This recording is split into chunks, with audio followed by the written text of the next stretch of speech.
أراد شيئا أن يقول له كن فيكون সূরা ইয়াসিনের শেষের দিকে আছে, একেবারে দেখে নেবেন।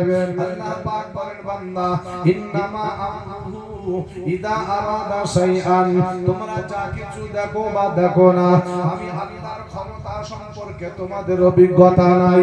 তোমরা যা কিছু দেখো বা দেখো না, পৃথিবীর জমিনে যত রকমের শক্তি আছে, আমি আল্লাহ যদি বললেই তো হয়ে যায়, যদি বলি একেবারে ধ্বংস হয়ে যাও, নিমিষের মধ্যেই ধ্বংস হয়ে যায়।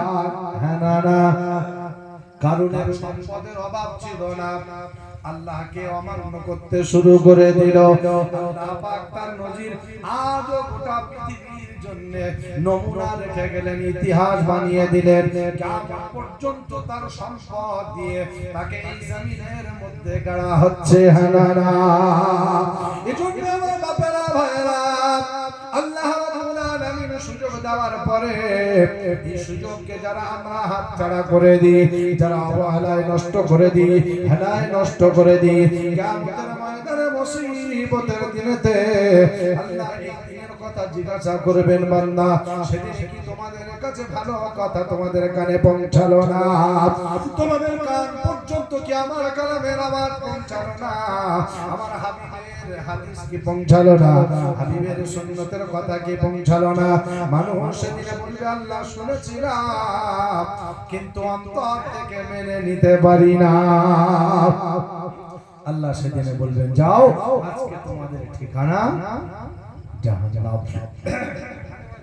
এজন্য সেদিন শুধু আফসোসটুকু বাকি থাকবে, আর নিজের হাতকে চিবিয়ে খাবে।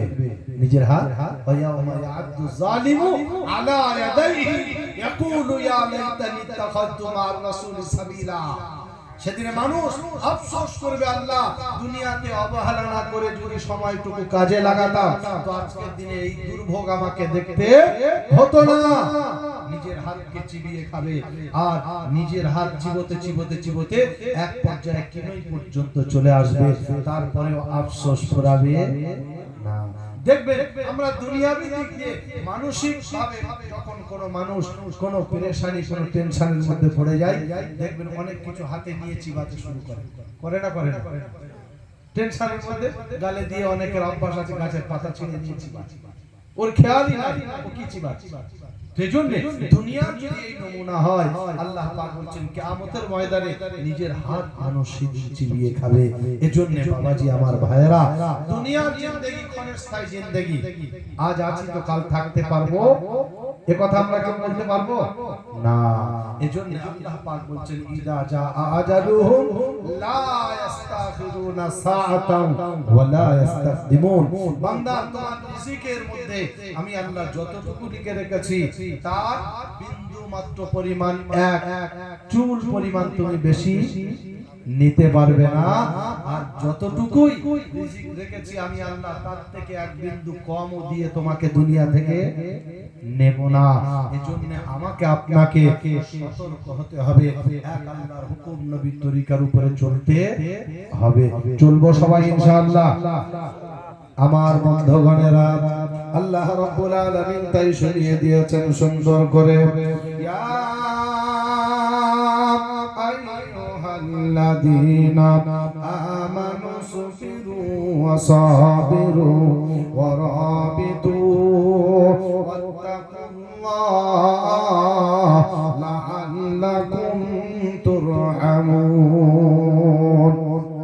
কোরআন শরীফের পারা নাম্বার 3, সূরার নাম সূরা আল ইমরান, আয়াত নাম্বার 200, একেবারে বাম দিকের পৃষ্ঠা দেখবেন, নিচের থেকে একটা লাইন উপরে কোরআন জানিয়ে দেন, ইয়া আইয়ুহাল্লাযীনা আমানু সুবিরু। আমি আল্লাহ যা কিছু বলেছি ঈমানওয়ালার জন্য বলেছি, আমি আল্লাহ যা কিছু দেওয়ার ওয়াদা করেছি ঈমানওয়ালার জন্য করেছি, বেঈমানদের জন্য করি না, আর মুনাফিকদের জন্য কোনো পাওনা আমি আল্লাহ কোরআনেতে লিখি না। জোরে বলেন সুবহানাল্লাহ। আল্লাহ বলেন, আমানু সুবিরু, ঈমানদাররা আমি আল্লাহর উপরে ভরসা করে, আমানু সুবিরু ইউসবিরু, আর সবর করে, ধৈর্য ধরে।